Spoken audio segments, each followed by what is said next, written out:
50 pounds of cabbage you got to work today. I got to work a box of oranges.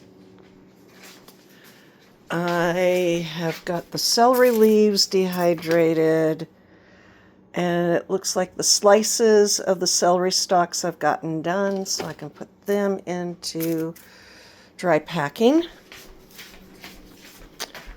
And it's colder than a well digger's ASS. Oh shit.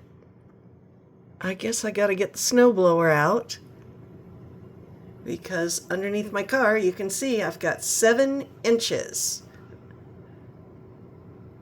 About 13 centimeters already. They're calling for another 13 centimeters to fall today. And it's still snowing outside. Oh boy.